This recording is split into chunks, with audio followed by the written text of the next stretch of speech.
Hello दोस्तों, ASJ कहानियाँ channel में आपका स्वागत है। कहानी अच्छी लगे तो लाइक ज़रूर से करिएगा।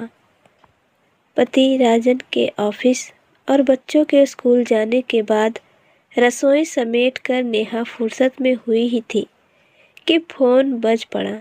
स्क्रीन पर राजन का नाम देखकर जल्दी से गीले हाथों को पोंछकर नेहा ने कॉल रिसीव किया। हेलो नेहा, यार मैं लैपटॉप घर पर ही छोड़ आया।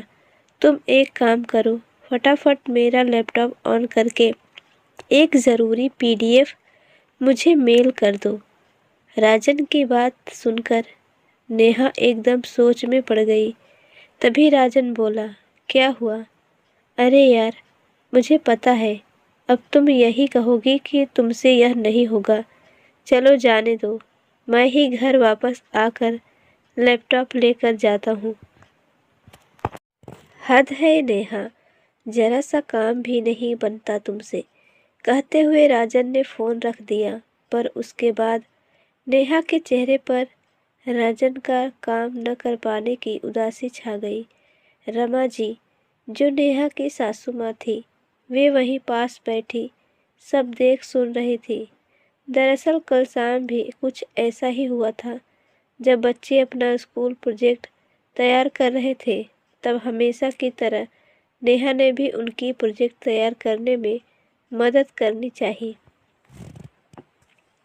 तभी बच्चे उससे बोले, मॉम प्लीज़ आप रहने दो, हम खुद कर लेंगे। आपको आज के ज़माने के हिसाब से काम करना नहीं आता। बच्चों के कहे यह शब्द नेहा के मन को कितने चुभे थे। यह बात वही जान सकती थी। पूरे घर की हर छोटी बड़ी चीज़ का ख्याल रखने वाली नेहा बच्चों और पति की कहीं इन छोटी छोटी बातों में उदास हो जाती। रमा जी नेहा के चेहरे की उदासी हमेशा पढ़ लेती, इसलिए आज जब वह उदास होकर बैठी तो वह बोली, बहू यूँ उदास होने से काम नहीं चलेगा। उठाओ लैपटॉप और राजन से पूछो कि क्या और कैसे करना है। पढ़ी लिखी हो, तुम कोई अनपढ़ थोड़ी न हो जो नई तकनीकों को सीखने से घबराओ।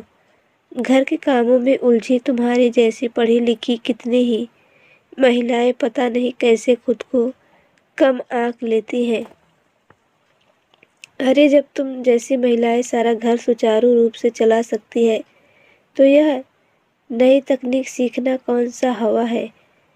यह कहते हुए रमा जी ने लैपटॉप खोलकर उसके सामने रख दिया। यहाँ राजन को फ़ोन लगाकर रमा जी बोली, घर मत आ, पहले बहू को बता कि कैसे लैपटॉप पर तेरा काम करना है। यहाँ नेहा भी लैपटॉप की कीबोर्ड पर उंगलियां चलाती हुई पति के बताए निर्देश अनुसार काम करती गई और वहाँ राजन को PDF मिल गई। उसके बाद पति की शाबाशी से नेहा की उदासी खुशी में बदल गई। दोपहर होते ही बच्चे घर लौटे तो वह नेहा का बनाया प्रोजेक्ट देखकर चौंक कर रमा जी से बोले, दादी यह इतना अच्छा प्रोजेक्ट किसने बनाया?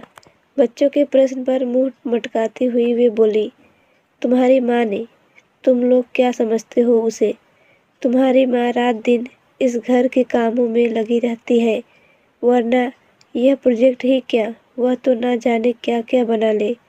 बच्चे दादी की बात सुनकर दौड़कर नेहा के गले लगकर अपनी कही बात पर पछताने लगे। यह नेहा की खुशी का भी ठिकाना न रहा।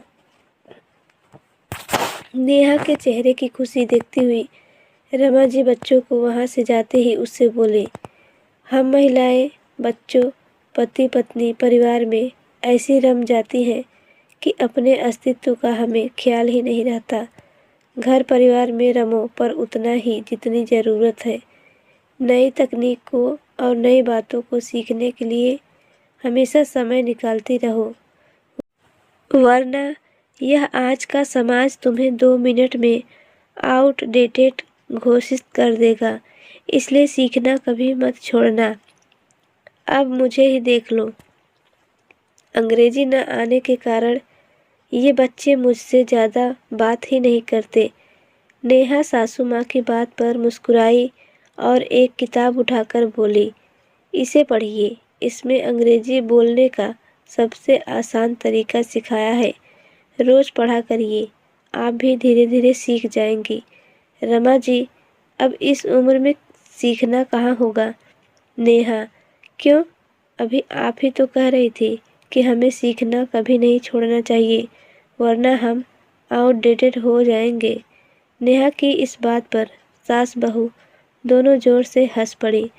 तो दोस्तों, ये कहानी आपको कैसी लगी हमें कमेंट बॉक्स में ज़रूर बताएं।